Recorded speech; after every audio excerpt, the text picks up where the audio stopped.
Answering the first question under why is music important to children at elementary school? Why is music an effective medium to help children develop their collective cultural identity?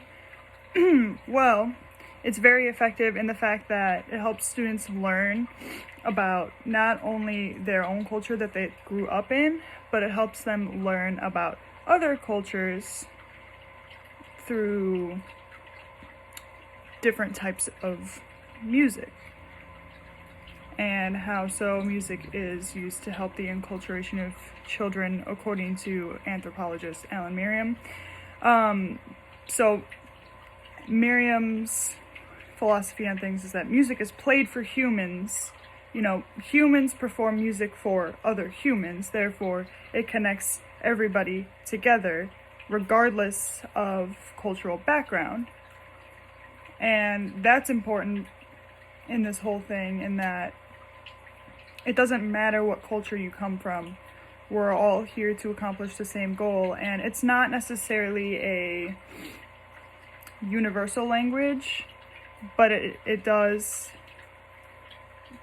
branch across many different cultures and brings many different cultures together.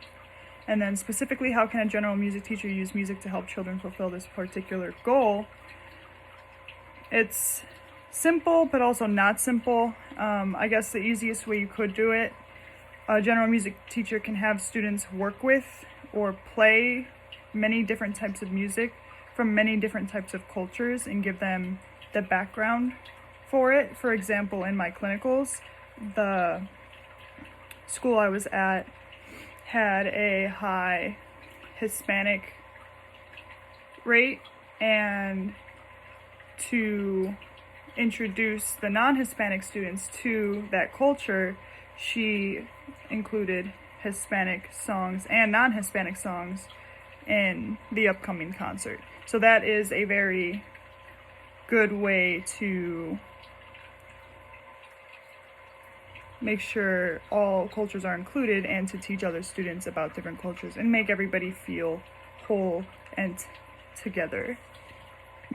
Answering question 2 from the why is music important to children in elementary school, the Pestalozzi question. So Pestalozzi believed in a well-rounded and balanced student based on hands, heart, and head, and he believed on a hands-on approach.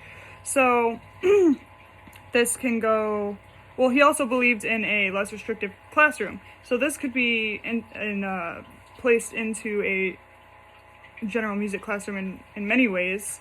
So hands-on approach, working with their hands, working with instruments, working with things like that. A less restrictive environment, having students come up with answers on their own. For instance, if a teacher could play a song and ask the students for their observations, therefore they would come up with the answers on their own. He also believed music was very important for evoking emotion in a student and allows them to express themselves. That could be having a student come up with a solo or have them show a song to the class that means something to them. He also believed in teachers being more kind and affectionate, and that's pretty simple in a general music classroom. Just have this teacher be a little more patient with the students.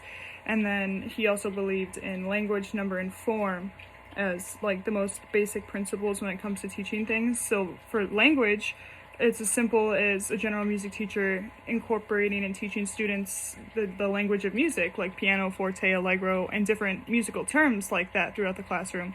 Numbers, teaching students different time meters, such as 2/4, 3/4, 4/4, and beyond that. And then form, as simple as a general music teacher teaching ABA, ABC, and teaching form could be done in many different ways too, through body movement, through body percussion, and different things like that. So there are several different ways that a general music teacher can use music to create a more well-rounded individual through evoking emotion, individuality, having a less restrictive classroom, and allowing students to just be themselves, come up with answers by themselves, form opinions by themselves, and based on their stage of development, the teacher can also write their lesson plan around what stage of development they're in as well, so it helps the student be more comfortable and more productive. Answering question 1 of the second set of questions. So in a lesson plan, there are several components that you'll want to note. You'll want the grade level that you'll be teaching, the type of activity that you'll be teaching. You'll also want to make sure you're following your state standards. And then you'll also want to outline your non-musical skills and your non-musical concepts that you plan on teaching, and your musical skills and your musical concepts that you'll be teaching. You'll also need to list out the materials that you'll need and what your objectives are. Now, when it comes to the actual, figuring out what you're going to do in the lesson, there are the 3 P's. So you've got your preparation, your presentation, and your practice. You also have your assessment. So in your preparation, you will want to gain the students' attention and have the students start to experience new elements without them realizing through moving or listening. And then for your presentation, state your objectives, present how that relates to what they're going to be doing, and then provide guidance on that. And then you'll want them to practice, so you'll want to have them perform and give them feedback, have them give you feedback. So there are 9 things for the psychologist way of doing things. So gain attention, that is in preparation. And then inform learners, that is in presentation. So stimulate recap of prior learning is also in presentation. Present the content, self-explanatory, in presentation. Provide learning guidance, that's in presentation. Elicit performance, that's in practice. And then provide feedback is also in practice. And then assess performance, enhance retention and transfer would be in the assessment part of that. So that is the general outline for a lesson plan. Answering question 2 underneath the second set of questions, some ideal ways of assessing students' musical learning and assessment tools a music teacher can use.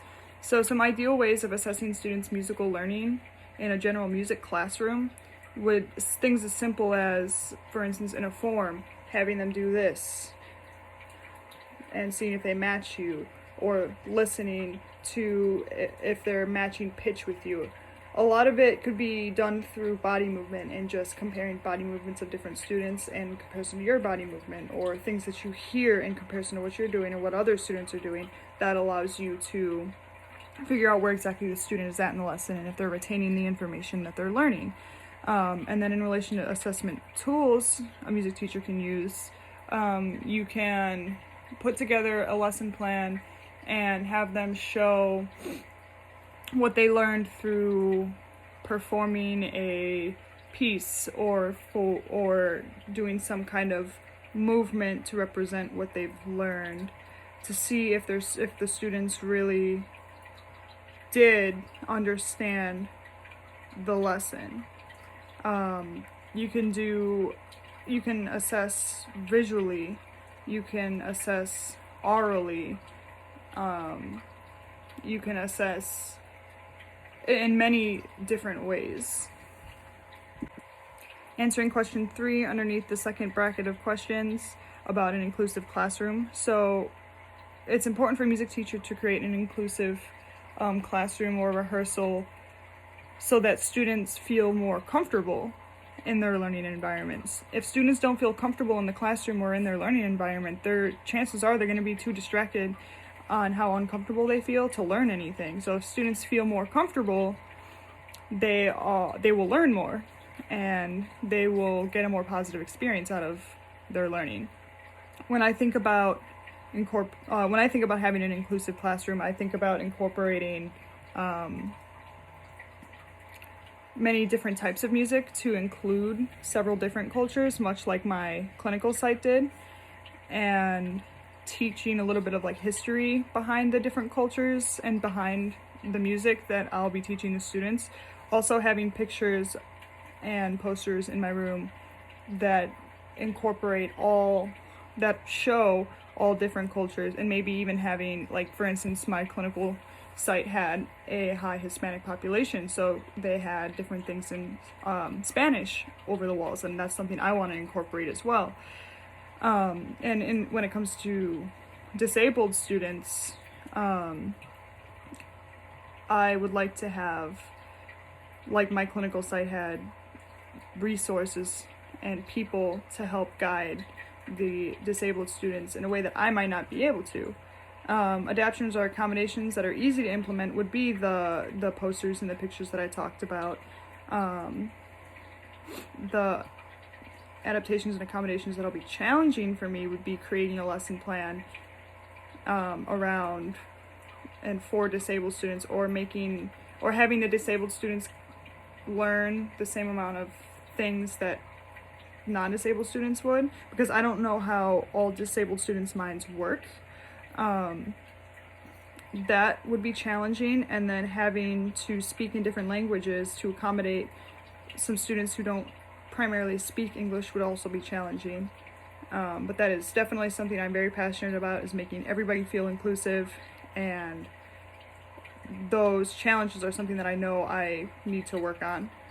So, answering question 1 in the third section of questions about the different pedagogies. So we have Karl Orff, and he was a German composer and music educator. Basically, he wanted to revamp the way music was taught, so he came up with Orff Schulwerk, which is German for schoolwork, and he wanted students to learn in a similar way that they would play, so they would be most comfortable. Basically, the Orff method used students' minds and bodies to learn through mixtures of singing and dancing with percussion instruments as well. So singing, dancing, acting, and percussion instruments. This allowed the students to learn in their own way. And in order to teach Orff, you would start with singing, and then you'd go into like body percussion, and then you would introduce the actual percussion instruments. And then we have Kodály. So Zoltán Kodály was a Hungarian composer. He came up with his own philosophy on teaching music. He believed that using folk songs and learning music through the voice, you would first sight read and master basic rhythms, and you learn pitch using like the do, re, mi hand signs, and this helps students visualize spatial relationships between the notes. He also used rhythmic syllables to help students learn steady beat, and this allowed students at an early age to master sight reading and have better ear training. Then you have the Dalcroze method. So Emile Jacques Dalcroze, he was a Swiss educator, and he developed a method to teach rhythm, form, and expression through music and movement in what's called eurythmics.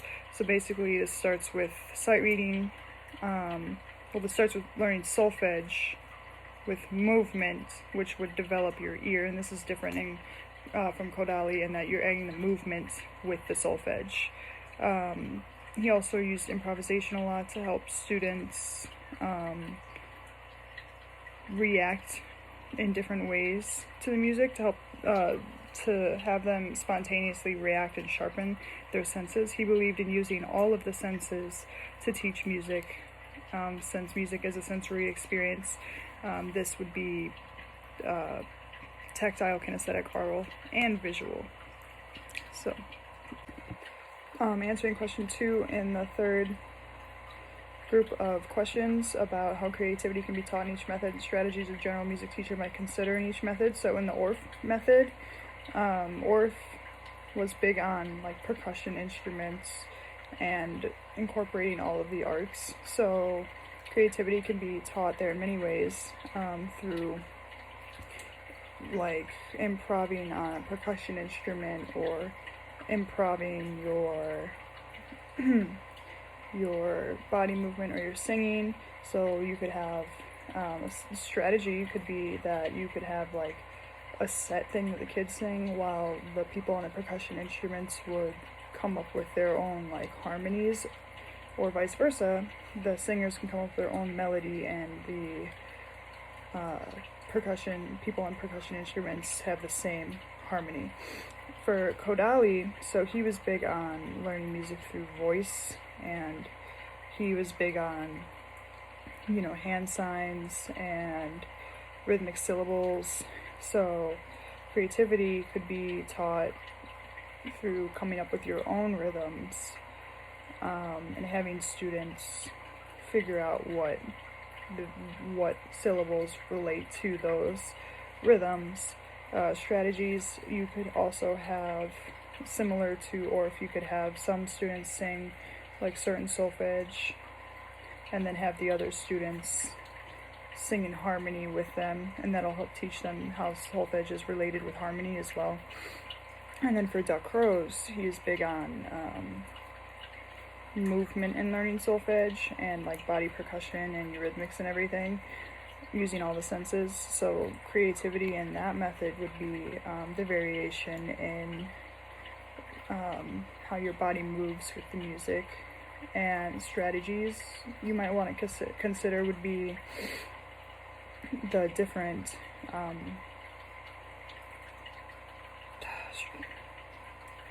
would be, how do I say this, giving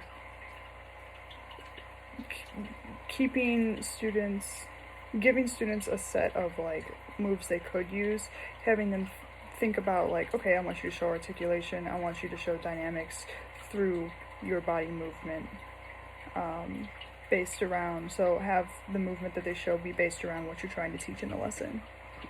Answering question 3 in the third set of questions about the first grade music classroom using Kodali method. So the repertoire for this would typically be a folk song, because Kodali was huge into folk songs. But since they are first graders, they are still not super developed yet, so they might not know the English language or whatever language very well. So you might have to explain what different words mean, or help them say different words that might be difficult. Tools would be using solfege to learn the pitches, or just singing. I think at this stage it would be a lot of imitation. So for instance, like Twinkle Twinkle Little Star, I'd sing it, have them sing it back to me, and then you could slowly teach them the solfege in relation to it. So what's cool about Kodali in relation to this is that it's very easy to work with different development stages, because you can use imitation for like lower development. Then you could incorporate solfege, or you can have simple, like the rhythmic syllables, TT, tiki tiki, TV TV, and those are short enough for students that aren't as developed yet to remember, because they're short, they're not complicated, and yeah. Answering question 4 in the third grouping of questions about second grade music classroom in the Duck Rose method. So the repertoire could really be any kind of, I think, classical work really. I would use a march for this, and so similar to the first grade classroom, the second grade classroom, they're a little more developed, but still not super developed yet. But what's cool is children are good at imitating. They can still hear pretty well, while their ears might not be fully developed. I would play the march, and I would just move while having them listen to the march, and you could have them do the same thing, but talk about like, just move to what you think you hear, move to what you think the music is portraying. Since they are second graders, they may or may not know different articulations, different dynamics and whatnot. So you could simply just have them move their body to what the music makes them feel. And if it's a march, it's probably going to be some kind of short staccato movement or more upbeat movement versus something that is lyrical. Yeah. Answering question 5 in the third grouping of questions about 5th grade music classroom and the song Yellow Submarine using ORF. So ORF is using different percussion instruments together, or voice and percussion and things such as that. So what I would do to teach this, I would have, so 5th graders, they're definitely more developed. They probably know most music basics, and while they might not know a lot of harmony, their ears are good enough to know what sounds wrong and what sounds right. So I would have kids on percussion instruments play a harmony that the Yellow Submarine would go to, and then have the kids sing the words with me, or I could do lower percussion instruments on like a harmony, and higher percussion instruments on either the rhythm or the melody. And we could also have the kids on the harmony switch up the harmony to experiment around. Answering question 1 underneath the listening activity set of questions. So there are 6 steps with the engaged listening prototype. So I'm going to connect these. I'm going to describe them and also connect it with how I would teach dynamics to 2nd graders. So first you prepare. So what I would do is tell the students a story about a thunderstorm. And in this story, I'd have students, when I'm telling this story, I would use dynamic contrast in my voice. For instance, in the calm of the storm, I would talk a lot quieter. And when there's a big loud bang, I would change my, like if there's thunder or lightning, I would change the inflection in my voice to be louder. I would also have students move while I'm telling this story, and have them move to what would show what they think the inflection in my voice would show. 2 is listen and identify. So I would play a piece of music that could relate to the story, but only a short segment. So I would stop the music and ask students what they heard that could relate to the story that I told. So how the music relates to the story I told. So the type of music I would play would be something with large dynamic contrast. Step 3 is participate in process. So this would be to involve the students. So I'd have students move to the dynamics that they hear in the piece. So I would tell them to move to things that sound louder and softer, and change their movements in relation to if something's softer or loud. 4 is question/response/information. So giving students time to talk about what they heard in comparison to their movement. So I would ask students again how the story could connect to the music and how their movement connected to the music and the story.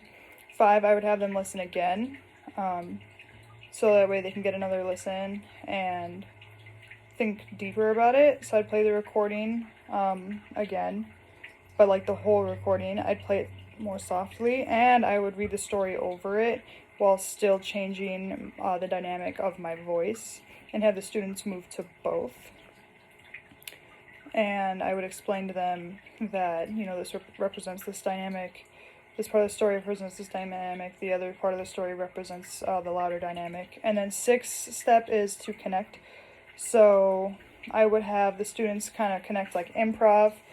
I'd have the students come up with their own story that could show dynamic contrast, or their own story that could relate to the music.